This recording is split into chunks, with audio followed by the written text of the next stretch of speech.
Imagine dedicating 40 hours a week to a job that brings in millions of dollars of revenue, but not seeing a single cent from it. That is the reality of a collegiate athlete.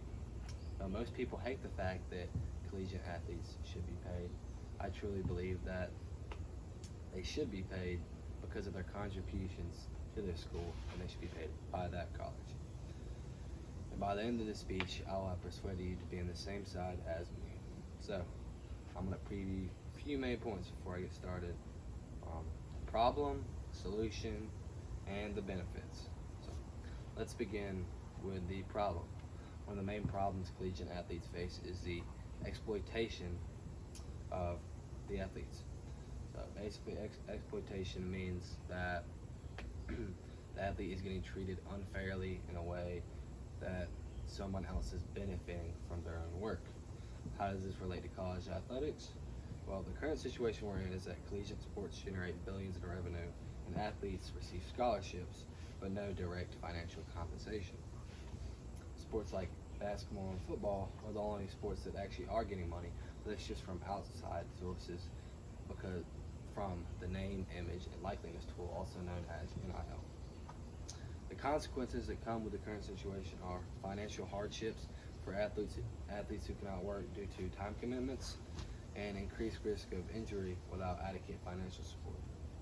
And finally, unequal treatment compared to coaches and administrators who earn higher salaries. In an article by Maryville, stated that most top-ranked recruits out of high school are from low-income families, so they're already struggling before they even get to college, and the majority probably won't even go pro in the first place because less than 2% of collegiate athletes go pro.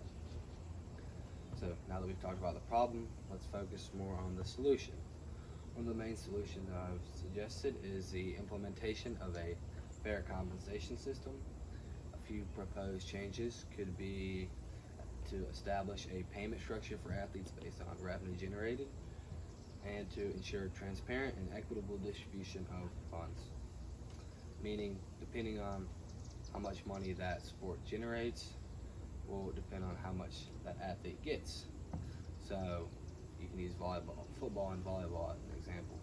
Football, they generate a lot more money, so when they split their paycheck evenly between their athletes, it would be a lot more than what volleyball players would make, because volleyball doesn't generate as much money.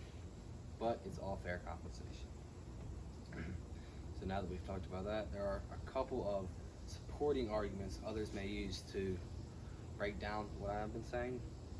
They could say that collegiate athletes who aren't being paid reflect true value of athletes' contributions and encourage a way more sustainable and ethical sports industry.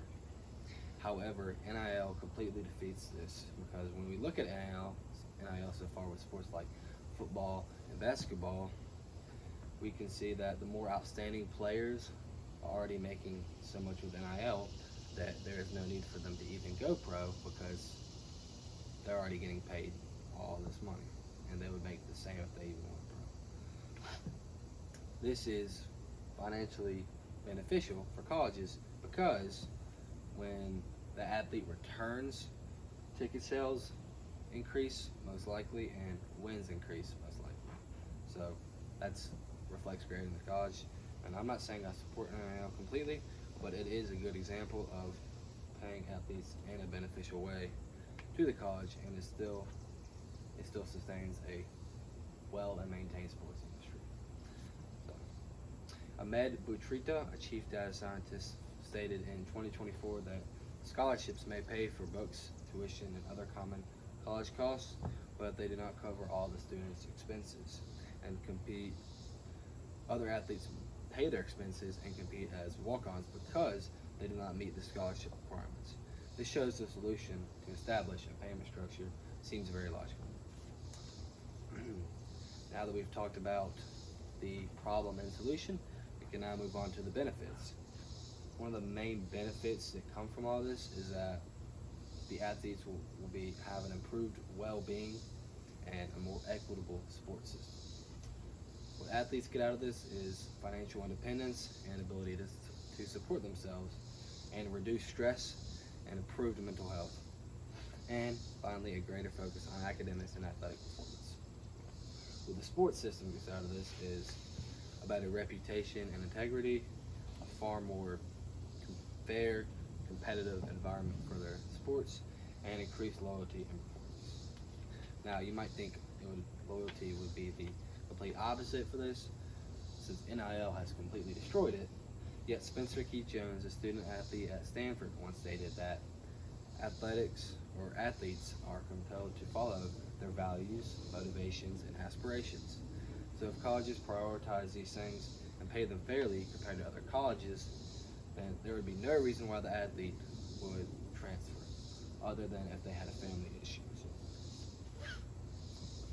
now that we've talked about those three main points, you can clearly see why paying collegiate athletes is a necessary step to address the exploitation and ensure fairness.